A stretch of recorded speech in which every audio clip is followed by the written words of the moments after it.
Now joining us from Oka to discuss the Anambra election is Godbless Otunure, Global President of Ready to Lead Africa, a civil society group. Godbless Otunure, thank you very much for joining us. We've been discussing the Anambra election. We've been, providing reports direct from the State Collation Center. And now, thank you for joining us. What's your impression about this election, particularly with regard to expectations, anxieties, and how generally the election has turned out? For me and for us in the civil society space, it has been one that has revealed a lot of interesting realities. From when some of us came to do our feasibility study, because Ready to Lead Africa, we were here sometime in April, working with our state chapter on the ground to say, okay, is it possible to get a lot more people to turn out to vote, and also to get more young people to participate? Because if you look at our demographics, our work is majorly focused on getting the next generation, the next emerging set of young leaders, and would-be citizens who are now participating in government to be a part of the democratic process. When we came, there was a lot of apprehension, of course, with the issues that was prevalent in the day. The killings in the Southeast, the targeting of INEC infrastructure. These were some of the things we dealt with when we came to do our feasibility study. And as the process became closer, as parties started doing their primaries and the court cases, as it dragged and dragged, we saw the test of the democratic principle of participation, even though the process was tough. For us, as members of the civil society community, what we did was remain calm, persistent, and just continue to work within the areas where we knew we could, effect change. So rather than do sometimes overt campaigns and engagement, we decided to do more clandestine and, coded engagement where we were talking to young people and talking to people within the community. Of course, you had the issue of IPOB. That was also a big concern for a lot of us who were working in and outside of the state. And then with what IPOB did by saying that people can go about their civil rights and go vote, it also helped in bringing down what the tension could ordinarily have been. And then the fact that we also got the peace accord, and I saw your last guest was talking about the National Peace Committee and General Abdulsalam and Reverend Matthew Kuka, and of course, not also lost is the fact that Ready to Lead Africa and the Vote Not Fight campaign also implemented the youth version of the National Peace Accord called the Youth Against Electoral Violence Accord, that was also signed by all the candidates, by most of the candidates, I beg your pardon, same day where they signed the National Peace Accord. So my general impression is one of beginning to look at the process, engaging in the process, and now seeing the outcome of a relatively, in fact, not just relatively, largely an impressively peaceful election, one that is devoid of complaints of rigging and all of that, that we have now seen today in Anambra State. 19 local governments, if I'm correct, already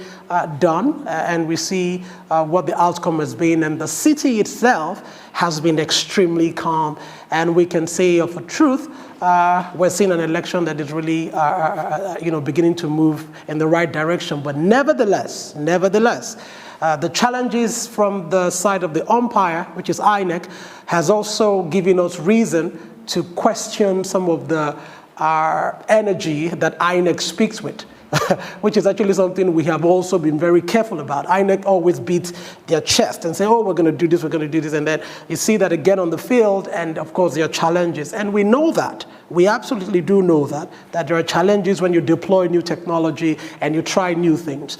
And of course, one of the disheartening things is to see that people are saying they are not going to work on elections because their lives are worth more than votes and all of that. And I definitely understand that. And also here the policemen were complaining that some of the allowances were not being paid, and then we see a debunking and a reaffirmation.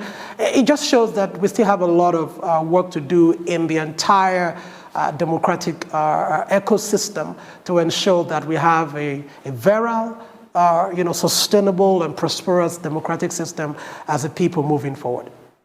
Well, God bless. I mean, we've been staying with this story all day, and we've covered the announcement of the results, collated results from the various local governments. But there was an issue with Orumba North local government area, where you have over 98,000 registered voters. Now, the collation center had to go on recess and then came back, and now all the collation officers have been asked to go take a look at the results from Orumba North, as presented by Dr. Michael Utu, who had an altercation with the electoral officer. Yes, he had results, which he didn't quite present, and the issue now is whether an election took place or not. He's a collation officer, from what the law says. He's a collation officer in the position to summarily say, I reject these results because I was made to sign under duress. If you could enlighten us in that regard. Okay, so I mean, this is, if you look at the last election, and I'm really, of course, we're all disappointed with what we saw between those two, citizens and fine people, I would say.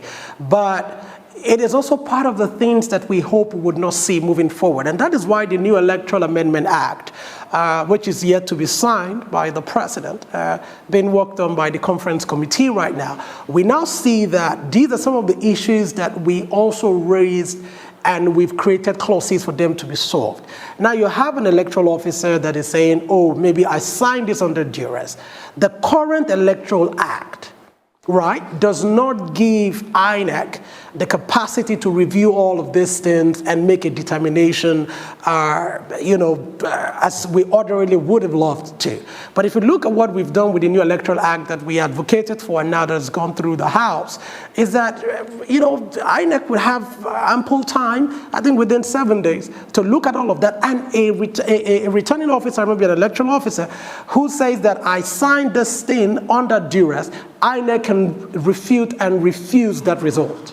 So at the moment, what we have with the 2010 Act that we're using, we're going to continue to see this problem. And I know that now that they've gone back with the Orumba North issue, I think when they come back and they do all the recalculation and they go ahead and talk about some of the issues that were not correct, I'm sure we will get to a place of resolving this challenge. But what we have just seen is the deficiency of the Electoral Amendment Act 2010 as amended that we are using to run this particular election.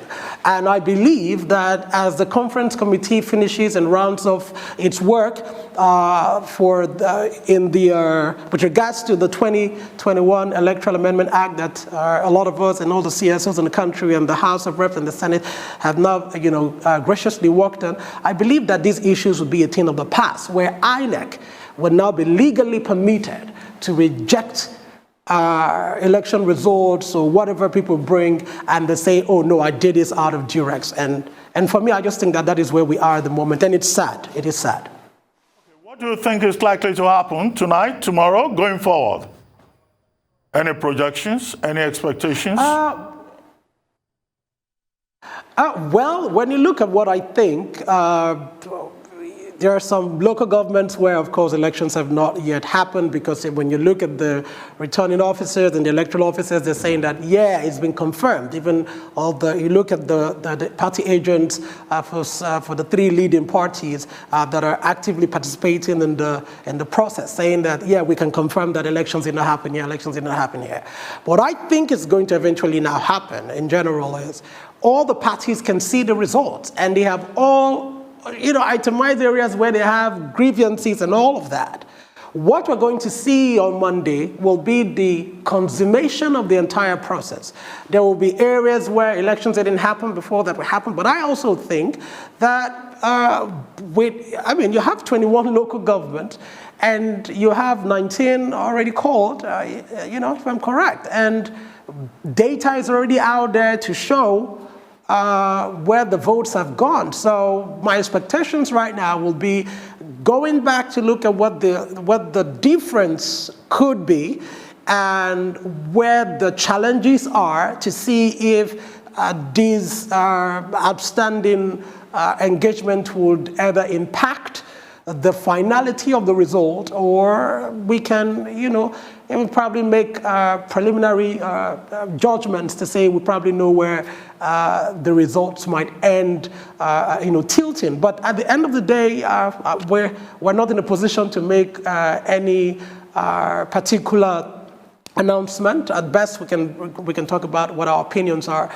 But for me, I just think that what we'll see tomorrow will be the finality, the consummation of the entire process, and then a new governor-elect will be announced tomorrow by the Independent National Electoral Commission for the people of Anambra State, which I believe have comported themselves very well, beyond most of our expectations. You cannot be more correct. Godbless Otunure. It's not our job as journalists, to make the final call. That's the job of INEC, and we'll all continue to wait on INEC. But just before I let you go, one of the issues we discussed with NLB earlier on, convener of the Situation Room, we discussed lessons. What kind of lessons do you think we can take away from this process unfolding in Anambra State? I think what we're learning from Anambra State is what I'm going to say to the political class. You see, Nigerians are waking up. And that is the truth, Dr. Ruben. Nigerians are waking up. I mean, she was talking about what we saw on the ground, where people were trying to get people to vote for a particular party, and they rejected the money. Now, I posted that out, and I said, our people are beginning to learn our lessons. And someone said, oh, but there were other people that collected money. And I said, you don't understand how progress is made. The progress we are seeing is the fact that there are people who are interested in the way their commonwealth will be governed. Because at the beginning of everything democratic is the fact that you and I surrender our rights for a few to make decisions on our behalf. And people are waking up to say that we will be the one to determine who leads us as governor, who leads us as president, who leads us as House of Reps member or a senator. That is the lesson we're seeing.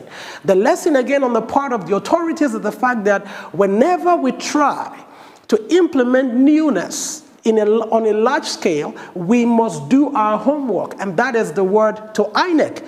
INEC, please, do not beat your chest without testing the ground. We understand that they tried the Beavers platforms in Isoko when they had the by-election. But when you look at the data, of course, you look at the sample and the scope of that test. You cannot say when you're trying to do an election for 2.5 million people and what you have in Isoko by-election. So I just think that that's another lesson for INEC. For the police, I'm saying to the police, thank you for standing your ground and being neutral and protecting everybody. Because I remember when we were visiting the commissioner of police and some of the local stakeholders, they told us that, look, the police will work with us to ensure that there is peace in the state. And we trusted them and came on the ground, and we have done the work today. And we're going to leave Anambra knowing well that we've contributed our quota to national development and to see that the democratic norm of our country is sustained. And to the media, the lesson is this. The lesson is the media has become one of the most trusted partners in our work to sustain and protect democracy. To Arise TV, thank you. To all other TV stations and radio stations that have worked with us to ensure that we got more people to try to come out within the last 2 days where the ban was lifted. And then the fact that we could also tell people that it is safe to cast your ballot and that your ballot will count. is also one of the lessons that I've taken away. And finally, as a young man growing up and believing that this country can still work, and that we still believe that we can salvage what is remaining of our country, the truth is the Anambarians have shown that when you campaign, they will trust what you say and they will vote for you because of the fact that they believe in you. For me, I'm waiting to see what INEC says at the end of the process. And I just wish Anambarians and Indiana well. I believe that the next 4 years will all share good tidings. And even as we go into 2023, everyone has learned. And Dr. Ruben, please permit me to say that the National Peace Committee, I really want to say thank you to them for leading the way in showing us that when a people commit to peace, they stick by it. Because look at what happened. A leading candidate was unable to vote for over 5 hours, right? And every time the media came back to talk to him, especially Arise News that covered it really fully, whenever Arise News came back to say, what do you say now? What do you think? He kept saying to the people, it is going to be peaceful. I'm a man of peace. I've committed to the peace accord. And I think it is important. If the peace accord had not happened, I do not think that that probably would have been the statement. And the fact that even us, the younger generation, have taken it upon ourselves to say that we are also coming up with our own youth peace accord where they also signed is a lesson for me. So we cannot leave anything to chance. As we move on to 2023, I know next year we have Osun and Ekiti State.